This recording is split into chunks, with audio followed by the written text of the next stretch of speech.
ડિજિટલના દાવા વચ્ચે ગુજરાતમાં હજુ પણ અરજદારો પરેશાન થઈ રહ્યા છે। ઈ-કેવાયસી ને લઈ હજુ પણ ધરમધક્કા ખાવાનો વારો આવે છે। સુરેન્દ્રનગર જિલ્લામાં કેન્દ્રો પર અરજદારોની લાંબી લાઈન જોવા મળી।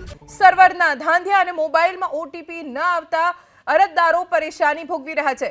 અરજદારો તમામ કામધંધો છોડીને માત્ર ને માત્ર ઈ-કેવાયસીની લાઈનમાં ઊભા રહે છે એ આશાએ કે જલ્દી તેમનું કામ પૂરું થશે, પરંતુ સર્વરમાં ધાંધિયા, મોબાઈલ પર ઓટીપી ન આવો એવા અલગ અલગ કારણોસર આખરે ધરમના ધક્કા ખાવા પડે છે। આખો દિવસ લાઈનમાં ઊભા રહેવા છતાં પણ અરજદારોનું કામ પતતું નથી, જેથી તેઓ પણ રોષે ભરાયા છે। ડિજિટલના દાવા વચ્ચે ગુજરાતમાં હજુ પણ અરજદારો પરેશાન થઈ રહ્યા છે। ઈ-કેવાયસી ને લઈ હજુ પણ ધરમધક્કા ખાવાનો વારો આવે છે। સુરેન્દ્રનગર જિલ્લામાં કેન્દ્રો પર અરજદારોની લાંબી લાઈન જોવા મળી। સર્વરના ધાંધિયા અને મોબાઈલમાં ઓટીપી ન આવતા અરજદારો પરેશાની ભોગવી રહ્યા છે।